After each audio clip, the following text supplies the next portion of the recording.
നമ്മൾ വീഡിയോ ചെയ്ത് കഴിഞ്ഞപ്പോൾ എന്താണെന്നറിയത്തില്ല, എൻ്റെ തള്ളൊക്കെ ഇഷ്ടപ്പെട്ടുകൊണ്ട് ഒരാൾ വന്ന് ഒരു കമന്റ് ഇട്ടായിരുന്നു. അപ്പൊ ആ കമന്റ് ഇട്ട നമ്മുടെ തലയൊന്നും ഇല്ലട്ടോ, അയാളുടെ പേര് ഐ തിങ്ക് ജോൺ വെർഗീസ്. ഓക്കെ, അപ്പോൾ നമ്മൾ ഇതിന്റെ ഈ ഐഡിയുടെ പിന്നാമ്പുറൊക്കെ അന്വേഷിച്ച് പോവുകയാണെന്നുണ്ടെങ്കിൽ നമ്മൾ എവിടെ എത്തത്തില്ല. കാരണം ഏതോ ഒരു പൊട്ടക്കുളത്തിലെ തവള എന്ന് മാത്രമേ നമുക്ക് പറയാൻ പറ്റത്തുള്ളൂ. ഞാൻ ഓരോ കമന്റുകൾ എടുത്ത് റിയാക്ഷൻ ചെയ്യുന്ന പേഴ്സൺ ഒന്നുമല്ല. പക്ഷെ ചില കമന്റുകൾ നമ്മൾ പറഞ്ഞ് അവരെ ക്ലിയർ ചെയ്ത് തന്നെ പോകണം. അല്ലെങ്കിൽ ഈ കാര്യം തന്നെ അവർ എല്ലാവരുടെ വീഡിയോയുടെ താഴെ പോയി നിന്ന് കുറയ്ക്കും. കാരണം തലയും വാലും ഒന്നും ഇല്ലാത്ത കാരണം എന്ത് കിടന്ന് കുറച്ചാലും അവരെ സംബന്ധിച്ചിടത്തോളം ഇപ്പൊ ചില ആളുകൾ ചോദിക്കും ഇതിലൊക്കെ ഇത്ര വലിയ കാര്യമുണ്ടോന്ന്. കാര്യമുണ്ടല്ലോ. നമ്മുടെ ജോണറ്റിന്റെ കമന്റ് വായിച്ച് അതിനുള്ള വിശദീകരണം കൊടുക്കുന്നതിന് മുമ്പായിട്ട് ഒരു ചെറിയ റിക്വസ്റ്റ്. അതായിട്ടാണ് നമ്മുടെ ചാനൽ കാണുന്ന ആളുകളാണെങ്കിൽ ഒന്ന് സബ് ചെയ്യണം പ്ലീസ്. അതുപോലെ തന്നെ ലൈക്ക്, കമന്റ്സ്, ആ നോട്ടിഫിക്കേഷൻ ബട്ടൺ കൂടി ഒന്ന് ക്ലിക്ക് ചെയ്ത് വെച്ചേക്ക്. അപ്പൊ ഇതുപോലുള്ള തള്ളു വീഡിയോകൾ ഞാൻ ഇടുമ്പോൾ നിങ്ങൾക്ക് പെട്ടെന്ന് വന്ന് കാണാൻ പറ്റുമല്ലോ. നമുക്ക് ജോണട്ടൻ പറഞ്ഞ ആ തള്ളു കാര്യങ്ങളിലേക്ക് ഒന്ന് പോകാം.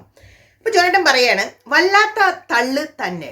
പിന്നെ അല്ലാതെ ഞാൻ ഇന്നലെ പറഞ്ഞായിരുന്നു എൻ്റെ തള്ളു കണ്ട് എല്ലാവർക്കും സന്തോഷമായി, അങ്ങനെയൊക്കെ ഞാൻ വീഡിയോയിൽ അലക്കി വിട്ടായിരുന്നു. ഇന്നലെയും പറഞ്ഞായിരുന്നു, മിനിഞ്ഞാന്നും പറഞ്ഞായിരുന്നു. അക്കാര്യം ചേട്ടന് പൊടി കിട്ടി, സന്തോഷമായി ഗോപിയേട്ട. ഒന്ന് ചിരിക്കലും കൂടിയുണ്ട്. നമ്മുടെ തള്ളിഷ്ടപ്പെട്ടപ്പോ ചേട്ടൻ ചിരിക്കുന്നുണ്ട്. ഡോക്ടർ, നേഴ്സ് എന്നിവ പഠിക്കുന്നത് വലിയ മുടുക്കാണ് പോലും. ഒരിക്കലല്ല കേട്ടാ. ഏതെങ്കിലും നേഴ്സസ് ഡോക്ടേഴ്സ് ഒക്കെ വീഡിയോ കാണുന്നുണ്ടെങ്കിൽ ആ കാര്യത്തിന് നിങ്ങൾ കൊടുക്കുക ഒരു മറുപടി. എൻ്റെ മറുപടി ഞാൻ പുറകേക്കൂടെ പറയുന്നുണ്ട്.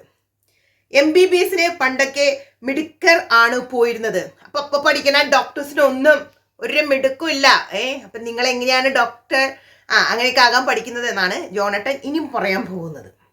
അന്നും നേഴ്സിങ്ങിന് പോയിരുന്നത് ആവറേജിൽ താഴെ ഉള്ളവർ ആയിരുന്നു. എനിക്ക് ഉറപ്പാണ് ജോണേട്ടന്റെ അമ്മ, പെങ്ങ ഇവരാരെങ്കിലും അല്ലെങ്കിൽ അനിയൻ, ചേട്ടൻ ആരൊക്കെയോ നേഴ്സിങ്ങിന് പോയിട്ടുണ്ട്. ഒരു കഴിവില്ലാത്തവരായിരുന്നു. അതിന്റെ പേരിൽ തന്നെ അവരെവിടെ എത്തിയിട്ടില്ല. ജോണേട്ടന്റെ പോലെ ഇപ്പോഴും പൊട്ടക്കുളത്തിൽ നിന്ന് കയറാൻ പറ്റിയിട്ടില്ല എന്ന് ആ വാക്കുകളിലെ വിഷമങ്ങളിൽ നമുക്ക് മനസ്സിലാകുന്നുണ്ട്. ഇപ്പോഴും ഡൊണേഷൻ കൊടുത്ത് ജോണേട്ടൻ പിള്ളേരെയൊക്കെ ഡൊണേഷൻ കൊടുത്ത് പഠിപ്പിക്കണേ. തട്ടിക്കൂട്ട് സ്കൂളുകളിൽ അത് മോശം. സ്വന്തം നാട്ടിലെ വിദ്യാഭ്യാസ സ്ഥാപനങ്ങളെ തട്ടിക്കൂട്ട് സ്ഥാപനങ്ങൾ എന്നു പറഞ്ഞു. നാട്ടുകാർ പ്രതികരിക്കുകയും ഞാനിതിൽ എന്തു പറയാനാണ്. പഠിക്കുന്നവർ ആണ് നല്ലൊരു പങ്ക്. അതായത് ഡൊണേഷൻ കൊടുത്ത് ജോണേട്ടന്റെ നാട്ടിലെ എല്ലാവരും പഠിക്കണ അയൽവക്കക്കാരും ഒട്ടസുഖമില്ലാട്ട നമ്മളാണ്. പിന്നെയും പണം മുടക്കി വിദേശ പരീക്ഷകൾ വിലക്കി വാങ്ങുന്നവരും. എൻ്റെ അമ്മേ, അധികം ഡൊണേഷൻ വേണോ? മനസ്സിലായ കാര്യങ്ങള്. ഈ കാര്യങ്ങള് നമുക്ക് ഈ ഒരു കമന്റ് റിയാക്ഷൻ എന്നതിലുപരിയായിട്ട് നമ്മൾ അതിനകത്ത് കുറെ കാര്യങ്ങള് നമുക്ക് പറയാനില്ലേ.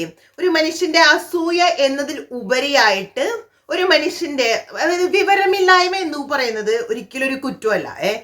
ചില ആളുകൾ വന്ന് ഇതുപോലെ കമന്റ് ഇടും.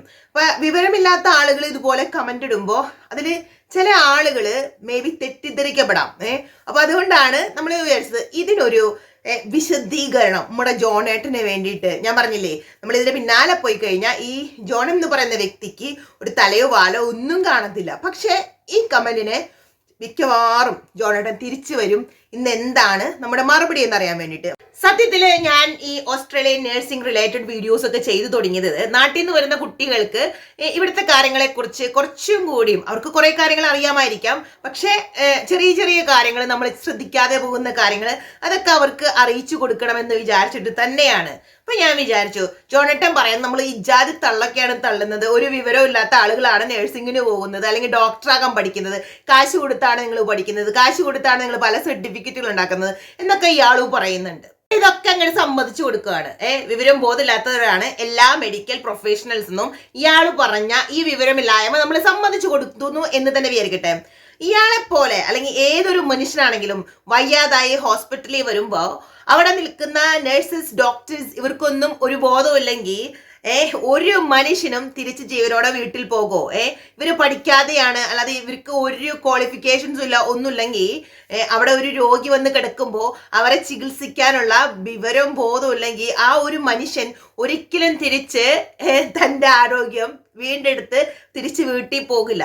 എന്റെ വീഡിയോയിൽ കമന്റ് ഇടുന്ന മാന്യമായി കമന്റ് ഇടുന്ന ആരെയും ഞാൻ കുറ്റപ്പെടുത്തുന്നതല്ല. പക്ഷെ ഇജാതി പരിപാടികൾ കൊണ്ടുവന്ന് വീഡിയോയുടെ താഴെ ഇട്ട് കഴിഞ്ഞാൽ നമ്മൾ അതിനെ റെസ്പോണ്ട് ചെയ്യണം. അല്ലെങ്കിൽ പിന്നെ നമ്മൾ ഈ ഒരു ഫീൽഡിൽ ഞാൻ നിന്നിട്ട്, അതായത് യൂട്യൂബിലല്ല എന്റെ പ്രൊഫഷനിൽ ഞാൻ നിന്നിട്ട് ഇതുപോലെയുള്ള വിഡ്ഢിത്തരങ്ങൾ വന്ന് വിളമ്പുമ്പോൾ മിണ്ടാതിരുന്ന അത് ശരിയാവത്തില്ല.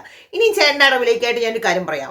ഞാൻ പറഞ്ഞായിരുന്നു കുറേ വർഷങ്ങളായി എബ്രോഡിൽ വർക്ക് ചെയ്യുന്ന ഒരു നേഴ്സാണ്. അത് ഇങ്ങനെ ഒരു പ്ലേസിൽ മാത്രമല്ല, ഒരു കൈൻഡ് ഓഫ് ട്രാവലിംഗ് പോലെ തന്നെ 2 to 3 years മൂവ് ചെയ്ത് ഓരോ സ്ഥലങ്ങളിലും വർക്ക് ചെയ്ത് ഡിഫറെന്റ് കൺട്രീസിൽ വർക്ക് ചെയ്തുള്ള എക്സ്പീരിയൻസ് എനിക്കുണ്ട്. പല രാജ്യങ്ങളിൽ വർക്ക് ചെയ്തതിന് പുറമെ പല ഡിപ്പാർട്ട്മെന്റിൽ വർക്ക് ചെയ്ത് പല പൊസിഷനുകളിൽ വർക്ക് ചെയ്ത് ഞാനിപ്പോ വർക്ക് ചെയ്യുന്ന ആ ഒരു പൊസിഷനിൽ എത്താൻ കുറെ ഹാർഡ് വർക്ക് ആവശ്യമായി വന്നിട്ടുണ്ട്, കുറെ എഡ്യൂക്കേഷണൽ ക്വാളിഫിക്കേഷൻസ് ആവശ്യമായി വന്നിട്ടുണ്ട്. അല്ലാതെ താൻ വിചാരിക്കുന്നത് പോലെ കാശ് കൊടുത്ത് ഡൊണേഷൻ കൊടുത്ത് അങ്ങനെ മാത്രമല്ല ആ ഒരു കാര്യം എല്ലാ ഫീൽഡിലും നടക്കുന്നുണ്ട്. കൃത്യമായിട്ട് പറയുകയാണെന്നുണ്ടെങ്കിൽ ജോണേട്ടന് പക്കാ സുഖിയാണ്. ജോണേട്ടന്റെ അറിവില് ഏതോ ആരോ എവിടെയോ ഓസ്ട്രേലിയയിൽ അല്ലെങ്കിൽ ഏതെങ്കിലും ഇതുപോലെ കൺട്രീസിൽ വർക്ക് ചെയ്യുന്നുണ്ട്. അവര് നല്ല അടിപൊളിയായി ജീവിക്കുന്നുണ്ട്. ജോണേട്ടന് കടുത്ത കണ്ണുകടിയാണ്. കാരണം നമുക്കറിയാം, ഞാനിപ്പോ ഓസ്ട്രേലിയക്ക് വരാനിരിക്കുന്ന കുട്ടികളോടാണ് പറയുന്നത്. ഞാൻ ഇന്നലെ പറഞ്ഞായിരുന്നു നമ്മുടെ വീഡിയോയില് മിനിമം 10,000 പെർ ഡേ ആണ് ഞാൻ ഒരു നേഴ്സിന്റെ സാലറി എന്ന് പറഞ്ഞത്.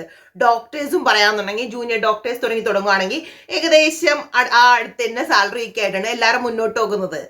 നമ്മള് നന്നായി ഹാർഡ് വർക്ക് ചെയ്യാണ്, നമുക്ക് മുകളിലോട്ട് പോകാൻ പറ്റുവാണ്. നമ്മളൊരു സീനിയർ ലെവലിലേക്കൊക്കെ വരുവാണെങ്കിൽ നല്ല സാലറി എന്ന് പറഞ്ഞാൽ നല്ല സാലറി തന്നെ. അപ്പൊ ഈ നമ്മൾ സാലറിയും കാര്യങ്ങളൊക്കെ നമ്മുടെ വീഡിയോയിൽ വിളിച്ചു പറയുവാണെങ്കിൽ ഇതുപോലെയുള്ള ജോണേട്ടന്മാർ പിന്നെ നമ്മുടെ വീഡിയോയുടെ കമന്റ് ബോക്സിൽ പെറ്റുകെടുക്കും. അതുകൊണ്ടാണ് എന്നിട്ട് പറയും നിങ്ങൾ തള്ളി മറിച്ച്. അതാണ് നമുക്ക് ഒരു കാര്യം ഒരു വ്യക്തിക്ക് പറഞ്ഞു കൊടുക്കാൻ പറ്റാത്തത്. കാരണം നമുക്ക് എക്സ്പീരിയൻസ് ചെയ്ത കാര്യങ്ങൾ ഇനിയും വരാനിരിക്കുന്ന കുട്ടികൾക്ക് ഒരു മോട്ടിവേഷനായി നമ്മുടെ വീഡിയോയിലൂടെ നമ്മൾ പറഞ്ഞു കൊടുക്കുന്നു. ഓഫ് കോഴ്സ് അതോടൊപ്പം നമ്മുടെ ചാനലിലും നമുക്ക് സബ്സ്ക്രൈബേഴ്സ് ഒക്കെ കൂടുന്നുണ്ട്, ഇല്ലെന്നൊന്നും നമ്മൾ പറയുന്നില്ല. പക്ഷേ ഇനിയും വരാനിരിക്കുന്ന ആളുകൾക്ക് കൊച്ചു ഇൻഫർമേഷൻസ് ആണെങ്കിലും അത് പറഞ്ഞു കൊടുക്കുമ്പോൾ അവർക്ക് പെട്ടെന്ന് ഇമ്പ്രൂവ് ആകാൻ കഴിയും. ഫോർ എക്സാമ്പിൾ ഞാനൊരു കാര്യം പറയട്ടെ. നമ്മുടെ ഇന്ത്യൻ നഴ്സസ് ഡോക്ടേഴ്സ് ഒക്കെ ഭയങ്കര നന്നായി പണിയെടുക്കുന്ന ആളുകളാണ്. എവിടെ വന്നു കഴിഞ്ഞാലും അവര് ഭയങ്കരമധികം ഇൻപുട്ട് ഇട്ട് പണിയെടുക്കും. അതായത് പണിയായിരിക്കും കേട്ടോ. നമ്മൾ എന്ത് കാര്യം പോരാണെങ്കിലും അവര് അത് പെർഫെക്റ്റ് ആയിട്ട് ചെയ്തു തീർക്കും. പക്ഷെ മറ്റ് സ്ഥലങ്ങളിലെ നഴ്സസിനെയോ ഡോക്ടേഴ്സിനെയൊക്കെ വെച്ച് നോക്കുമ്പോൾ ഒരു ഡിഫറൻസ് എന്ന് പറഞ്ഞു കഴിഞ്ഞാൽ കുറേ പണിയെടുത്ത് കഴിഞ്ഞാലും ഈ പണിയെടുത്ത കാര്യങ്ങൾ നമ്മൾ എന്തുമാത്രം ചെയ്തു കഴിഞ്ഞാലും നമ്മളത് ഡോക്യുമെന്റ് ചെയ്യുക എന്ന് പറയും. അതായത് എഴുതിയില്ലെങ്കിൽ എന്തെങ്കിലും സംഭവിച്ചു കഴിഞ്ഞാൽ അവിടെ എഴുതി വെച്ചിട്ടില്ലെങ്കിൽ അത് ചെയ്തിട്ടില്ല എന്നാണ് അർത്ഥം. അപ്പൊ പണിയെടുക്കുന്നതിന്റെ കാര്യത്തിൽ നമ്മൾ ഭയങ്കര മുന്നോട്ടാണെന്നുണ്ടെങ്കിൽ ഈ വക കാര്യങ്ങൾ, അതായത് ഡോക്യുമെന്റ് ചെയ്യുക അല്ലെങ്കിൽ സെൽഫ് സെല്ലിങ്, നമ്മളെ കുറിച്ച് മറ്റുള്ളവരോട് ഞാൻ നല്ലതാണെന്ന് പറയുക, എനിക്ക് ഈ കഴിവുകളുണ്ടെന്ന് പറയുക, അതനുസരിച്ച് മുന്നോട്ട് പ്രോഗ്രസ് ചെയ്യുക, ആ കാര്യങ്ങളിൽ നമ്മളും പിറകിലോട്ട് തന്നെയാണ്. അതാണ് നമ്മുടെ മിക്ക കുട്ടികളും വന്നിട്ട് എത്ര വർഷം കഴിഞ്ഞാലും അവര് സ്റ്റിൽ നിൽക്കുന്ന പൊസിഷനിൽ തന്നെ നിൽക്കുന്നത്. കാരണം അവര് മിക്ക ആളുകളും കുറച്ച് ഷൈ ആയിരിക്കും, അല്ലെങ്കിൽ എന്തെങ്കിലും തെറ്റുപറ്റോ, മേ ബി കുറച്ചൊക്കെ ലാംഗ്വേജ് ബാരിയർ ഉണ്ടായിരിക്കാം. അപ്പൊ ഈ ഒരു കാരണങ്ങൾ കൊണ്ടൊക്കെ നമ്മളുടെ കുട്ടികൾ മറ്റ് ആളുകളെ വെച്ച് നോക്കുമ്പോൾ കുറച്ച് പുറകിലോട്ട് പോകുന്ന കാണാറുണ്ട്.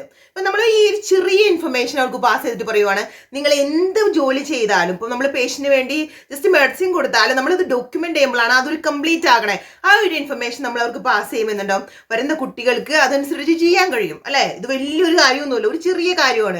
പക്ഷെ എനിക്കറിയുന്ന ഒരു ചെറിയ അറിവ് മറ്റുള്ളവർക്ക് പറഞ്ഞു കൊടുക്കുമ്പോൾ ഞാനിത് പറഞ്ഞാൽ പറയും തള്ളിമറ സാരില്ല. ഞാൻ കുറച്ച് തള്ളിമറിച്ചിട്ടാണെങ്കിലും എൻ്റെ വീഡിയോ കാണാൻ ഇഷ്ടപ്പെടുന്ന കുറച്ച് ആളുകൾ, ഒരാൾക്കാണ് ഇഷ്ടപ്പെടുന്നുള്ളൂ, ഒരാൾക്കുടെ ലൈഫിൽ എന്തെങ്കിലും ഒരു ഡിഫറൻസ് ഉണ്ടാക്കാൻ പറ്റിയ അത് മതിയല്ലോ. അപ്പോൾ ആർക്കെങ്കിലൊക്കെ ഓസ്ട്രേലിയക്കൊക്കെ വരാൻ വെയിറ്റിംഗ് ആണ്. എന്തെങ്കിലുമൊക്കെ ഡൗട്ട് ഉണ്ടെന്നുണ്ടെങ്കിൽ, എനിക്കറിയുന്ന കാര്യങ്ങളാണെന്നുണ്ടെങ്കിൽ ഞാൻ പറഞ്ഞു തരാം കേട്ടോ. അപ്പൊ വീഡിയോ കണ്ട എല്ലാവരും തന്നെ കമന്റ്സുകൾ രേഖപ്പെടുത്തുക. പെട്ടെന്ന് തന്നെ നല്ലൊരു വീഡിയോയുമായി ജോണേട്ട കമന്റ് ഇടാൻ മറക്കരുത് കേട്ടോ. ജോണേട്ടന് വേണമെങ്കിൽ മറുപടികൾ, ജോണേട്ടന് ഇങ്ങനെ ക്വസ്റ്റ്യനുകൾ വരുമ്പോഴാണ് നമുക്ക് ഓരോ കാര്യങ്ങൾ പറയാൻ തോന്നുന്നത്. പെട്ടെന്ന് തന്നെ തിരിച്ചു വരാം. എല്ലാവർക്കും ടാറ്റാ ബൈ.